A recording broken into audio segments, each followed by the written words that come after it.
Welcome to New Possibilities. I speak truth to power without fear. A couple of days ago, I saw an interview that Tariq Nasheed did on Fox News.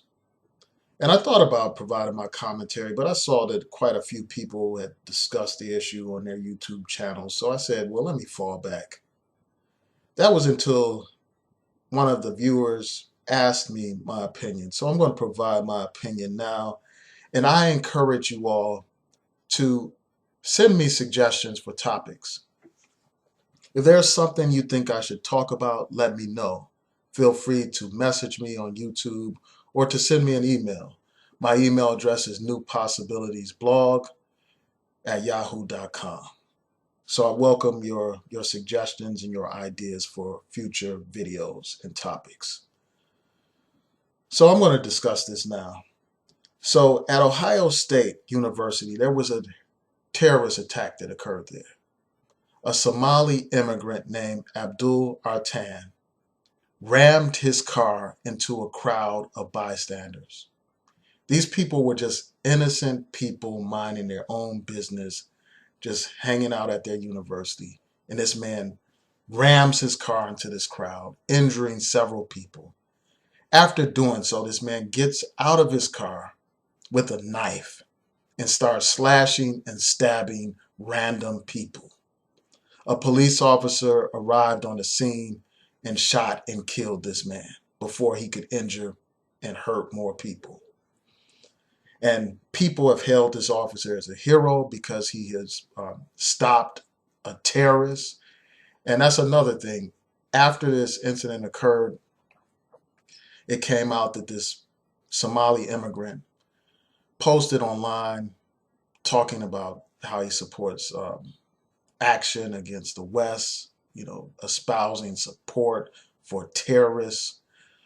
So this was clearly a terrorist attack. So in response to this event, Tariq Nasheed issued a tweet on Twitter. And basically, he said this. He said, so white officer Alan Haruko, who shot and killed the black Somali stabbing suspect in Ohio, is being paraded as a hero. That's interesting. So that was his comment. And in response to that comment, Fox News invited him on their program to discuss this issue. First of all, before I even get into the whole reaction, my first question is this. Why in the hell would Tariq Nasheed actually go onto Fox News? Here you have a man that has his own platform where he can put his views out there unfiltered, uninterpreted, just raw and uncut.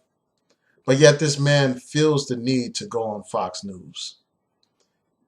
And I think essentially what you have here is a situation where someone went for the bait, just like a mouse trap.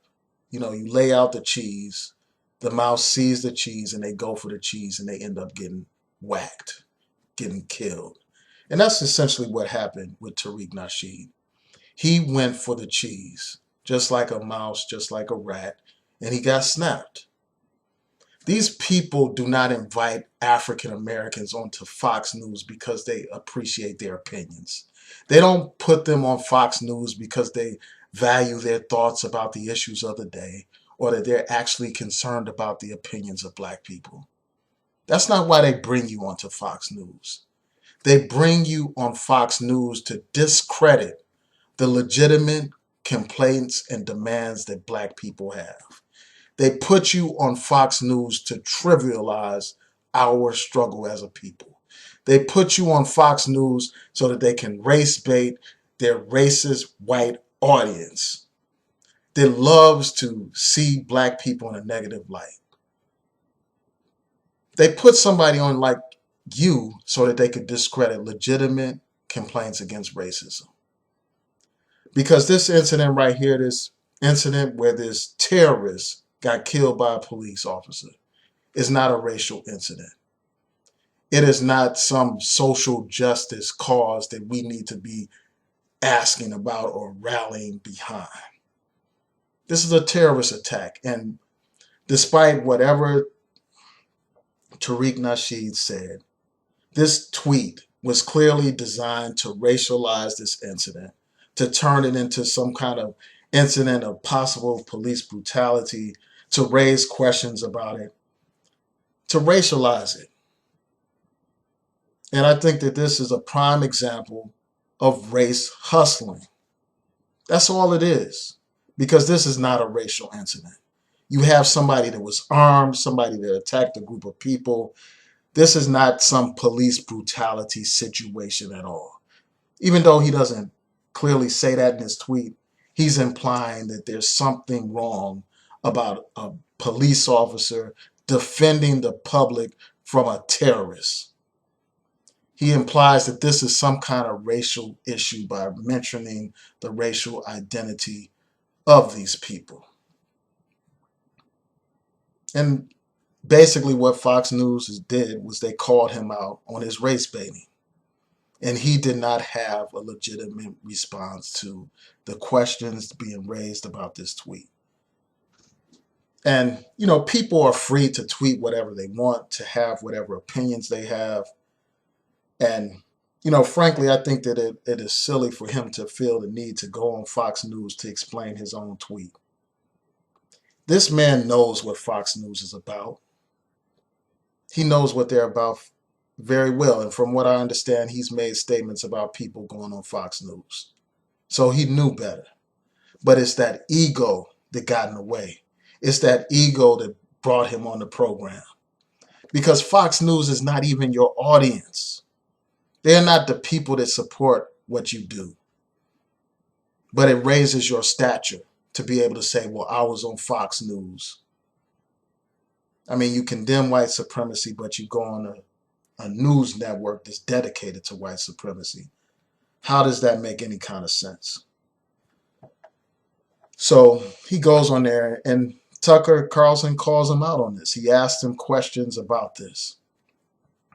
And really, I think that Tariq Nasheed made one good point when he was talking about how Fox News race baits, but yet they have the nerve to call him out on race baiting. And that's a valid point, because that's all that Fox News does is race bait. But see, game recognizes game. They are in the race baiting business, and to some degree, Tariq Nasheed is into that business as well. And that tweet is a prime example of that. Taking some news story that doesn't have anything to do with racism and trying to imply that it does.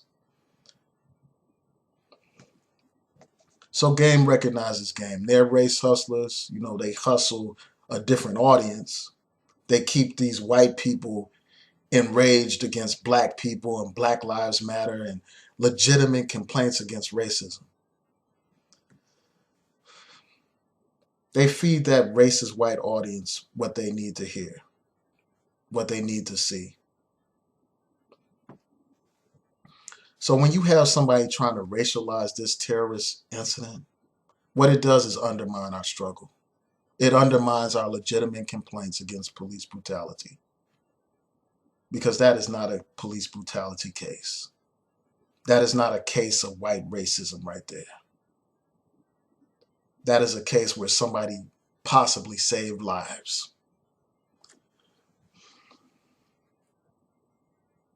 So, I thought this interview was, an interesting interview. And I just thought that Tariq Nasheed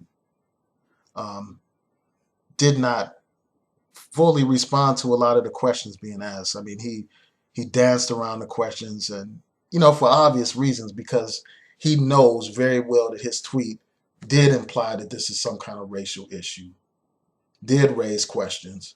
And he said, well, my tweet was vague and neutral. Yeah, and it was vague and it was neutral, but the implication was obvious, which I already mentioned. Now, this question came up about whether or not America is a white supremacy or white supremacist country. This guy, Tucker Carlson, said, well, we invite these immigrants from different countries into America. We let people of different races like this Somali immigrant into America. So how could America be a racist or a white supremacist country? And, I think that question was stupid. And I think that, Tariq Nasheed really didn't get a chance to fully respond to that ridiculous question. I mean, if we look at just how they deal with immigrants, how they deal with, for instance, immigrants from Haiti and immigrants from Cuba. Most of the immigrants from Cuba are white or very light individuals. They had a policy basically encouraging those Cubans to come into this country. They provided them all kinds of assistance and support. But when it came to Haitian immigrants, both Democratic and Republican presidents did everything in their power to stop Haitian immigrants from coming into this country. That's a prime example of racism. And people have this limited, narrow definition of racism and white supremacy. They think of a Klansman, they think of a Nazi. They think of that image when they think of white supremacy and racism. But racism is far more deep than that. Racism is far more covert than that in this society. This country is and always has been a white supremacist nation. It was founded on white supremacy. The so-called pilgrims, these white people that came to this continent, they exterminated the native people in this country, the original inhabitants of this country. They wiped them out, killed millions of them, to the point where there are very few, if any, of these tribes remaining. Some of the tribes remain, but many of them were wiped out. And there's very few Native Americans today left as a result of the barbarism of this white man. So this country was founded on racism and white supremacy. And after they wiped out the native peoples, and while they were wiping them out, they enslaved African people for centuries. For centuries. That's the legacy of this country. They worked us, abused us, brutalized us, killed us, inflicted all kinds of psychological and physical terrorism upon black people. And this man has the audacity to ask whether or not America is a white supremacist country in light of that horrific history. In light of that history. And then even after slavery, you had Jim Crow. Jim Crow, where we were stripped of our very humanity, segregated and humiliated, denied basic human and civil rights that we take for granted today. And here we are, only 50 to 60 years after we have so-called legal rights on paper to be citizens in this country, to be treated like everyone else. We still are victims of racism in this country. This country is still racist to its very core and very essence. All you have to do is look at a criminal justice system that mass incarcerates black people, that targets black people for their so-called war on drugs, which is nothing but a war on black people. All you have to do is look at the failing schools in the black community and compare them to the white affluent schools. And you'll see that racism is alive and well, that this country is racist as hell, even if with a black president right now. Even with a black president. And that just brings me to another point. And that's the point of who this country elected. They elected a man that openly pandered to white supremacists.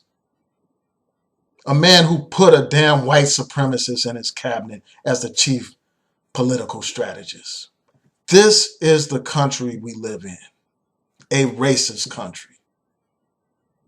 That's the only explanation that you can have for the election of a Donald Trump. How else can you explain this man's election? He has zero political experience. This man has made all kinds of outrageous and outlandish and ridiculous statements, and yet they still elected this man. This man has been sued for housing discrimination. This man has openly advocated for racial profiling. This man has talked about banning an entire religion from entering the United States of America. This man has called an entire group of people rapists and criminals. How else can you explain this man's election other than racism? This is a racist country to its core. This is a racist ass country. And no tap dancing can evade that reality. This man has zero political experience.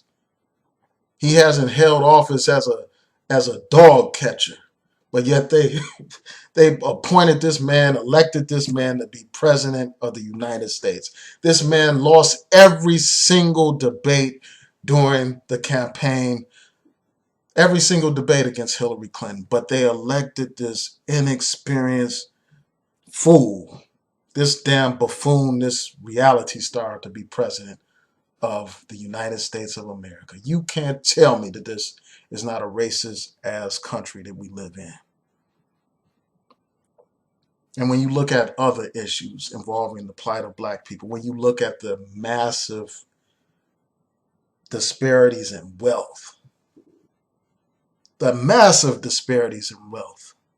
between black people and white people, it's clear and obvious that this is a racist country that we live in. It's a white supremacist country. Black people have little to no wealth compared to white people. And that disparity is with us today, despite all these illusions of progress. Despite all those illusions. And as I said before, I read an article in the Nation magazine that said that it will take over 200 years for black people to catch up financially to white people. That's a result of systemic racism. The history of redlining in this country, the continuing discrimination in housing and loaning of money and resources to certain communities. That legacy is with us today. When we look at these police, it's clear and obvious that America is a white supremacist country. Every other day we watch the news as these stinking police kill black people with impunity. They get away with it. They kill black people and nothing happens. Rarely are these police charged with anything. Often these prosecutors decide not to even press charges when black people are killed. Even our children are not safe. A 12-year-old boy in Cleveland, Ohio, playing with a toy gun in the park. Those stinking cops ran on the scene and shot this brother down within seconds. They shoot first and ask questions after the fact. There are all kinds of statistics talking about how the black man is so much more likely to be killed by these police. And yet this man, Tucker Carlson, had the nerve, had the gall to question whether or not America is a white supremacist country when we have all these black people being killed by these police. And that issue is so important that we have to be on point when we raise issues of racism. We have to be on point because they take tweets like this and they try to discredit our legitimate complaints against police brutality. When you have legitimate complaints, like Eric Garner, choked to death live on camera for the whole world to see, and no charges have been filed against that stinking killer cop. You have Alton Sterling and other cases. So yeah, I mean, America is a white supremacist country because racism is in the fabric of this country. It was founded on racism. It's maintained by racism. Racism is in the blood of this nation. It's in the blood of this nation. And to ignore that is to ignore reality. And this guy, Tucker Carlson, raised this point about how America is not just black and white. You have all these different ethnicities and blah, blah, blah. That doesn't erase the fact that this country continues to discriminate against black people in every facet of society. And discrimination doesn't have to be an individual thing. It can be embedded in the institutions. It's embedded in the sentencing practices of this country where black people are harshly sentenced compared to white people. It's embedded in the fact that these immigrants, fresh off the boat, can get all kinds of resources that are not available to African Americans who built this nation. So don't ask us whether or not America is a white supremacist nation. It is to its very core. And I just wish that Tariq Nasheed had a chance to address that. But they put people on there like Tariq Nasheed to discredit our movement because they know that this man is in the business of raising these issues. He profits off of racial issues and all that kind of stuff. And I don't have any problem with someone making money or having an entrepreneurial spirit. But I do have a problem with someone who tries to monetize and hustle based on a legitimate struggle. I have an issue with that. Fox News could have invited anybody on there to discuss that issue. Tucker Carlson could have invited all kinds of experts to discuss that issue. But he took something that was so ridiculous, and that was the tweet, and he used that to tear down this black man. And, I'll just say this. Throughout this interview, Tariq Nasheed was stumbling over himself. This is a man who's articulate. This is a man who, has a good, word game or whatever. But on this show, he didn't show up to the debate or to this interview as polished as he usually is. And it seems like despite all this, black power rhetoric, it seems like black people take on a different posture when they deal with these white folks. They got to dress up all fancy. They got to put on a suit and tie in order to impress these people. They try to speak differently when they're in the presence of these white people, like these white people are something special, as if these white people deserve better than our own people deserve. So he's all dressed up and talking differently. Can you imagine if some black person called Tariq Nasheed's show and asked him these very same questions? How Tariq Nasheed would deal with them, how he would clown them, how he would, handle them. But yet you had this white boy, Tucker Carlson, just basically completely disrespect this man. Basically saying that he's a coward, he's a hustler, and this and that. So those are my thoughts about this situation. I just think that we need to be on point. Especially somebody like Tariq Nasheed. He should be on point with his tweets. Don't try to racialize something that's not a racial incident. And man, to hell with Fox News. They're not important. You don't need them. You don't need to appear on their programs. No black people should appear on that show. Because all they want to do is attack black people, tear black people down. And by appearing on that show, you are aiding them in that process. So tell me what you all think. Please rate, comment, and subscribe. Peace. Oh, and before I go, I just want to let you all know that later on today, I will be doing a video um, in response to a recent video that Carlson did, supposedly exposing Tariq Nasheed. Yeah, I mean, I know I can't keep her name out of my mouth, but yeah, I'm going to be doing an analysis of that video soon, and I'll probably do a series on that because I'm sure that all hell is about to break loose. This is only the beginning. I'm sure that Tariq and his supporters are going to have a lot to say about that video. So stay tuned for that. Peace.